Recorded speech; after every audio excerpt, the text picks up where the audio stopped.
Sir sir কোন জেলা sir? Sir Tangail জেলা টাঙ্গাইল কোন থানা? কালিয়াতি থানা। কালিহাতি। জি sir. Sir mobile phone servicing কাজ শেখার আগে কি করতেন? স্যার আমি অ্যাকচুয়ালি স্যার পড়াশোনা করি, অনার্স থার্ড ইয়ারের পরীক্ষা দিয়েছি। আচ্ছা, এখন দেখি হাতে আর এক বছর আছে। এখন তো এদিকে হাতের কাজ শিখছেন। এখন হাতের কাজ শিখলে আপনার কি মনে হয় না যে এই কাজটা আপনার আরো বছর দুয়েক আগে শেখার দরকার ছিল? এখন স্যার যেটা করে ফেলেছি, এখন মনে হচ্ছে স্যার আরো আগে শিখলে হয়তো এতদিন আমার একটা ভালো একটা লাইন থাকতো। লাইফ। হ্যাঁ, আপনি দেখেন, আপনি যদি এসএসসি পরীক্ষার পর যদি শিখতেন জি স্যার। তাহলে আপনার বোনাস কি হতো জানেন? আপনি পড়ালেখার পাশাপাশি পার্ট টাইম একটা জব করতে পারতেন, জি স্যার। অথবা চাইলে একটা দোকান দিয়ে হালকা পাতলা নিজের খরচা চালাতে পারতেন। নিজের একটা প্রতিষ্ঠান থাকতো, সেই দিক থেকে হ্যাঁ। মানে আমার আর ওই অন্য কোথাও জব টব করা লাগতো না। Right right. আচ্ছা, আপনি আমাদের এখানে, যেহেতু আপনি একজন এডুকেটেড পারসন, আপনি আমাদের এখানে কাজ শিখতে আসছেন।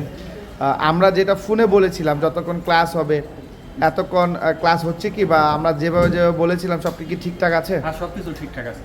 আপনি আমার ভিডিও দেখে এসেছেন? জি স্যার। আপনি ক্লাসটা আমি করাচ্ছি, তাই না? আপনি করাচ্ছেন। তো আমার সহকারী শিক্ষক আছে। এখন আপনার যেটা আমি বলেছিলাম বা আপনার প্রশ্ন করলে আমরা উত্তর দিচ্ছি কিনা?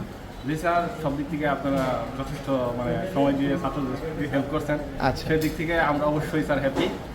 আর নতুনদের মানে যারা আসতে চায় তাদের বলবো নিঃসন্দেহে তারা আসতে পারে। থাকা খাওয়া নিয়ে কোনো সমস্যা? না স্যার, থাকা খাওয়ানোর কোনো সমস্যা নেই। ওকে, থ্যাংক ইউ স্যার। ওয়েলকাম।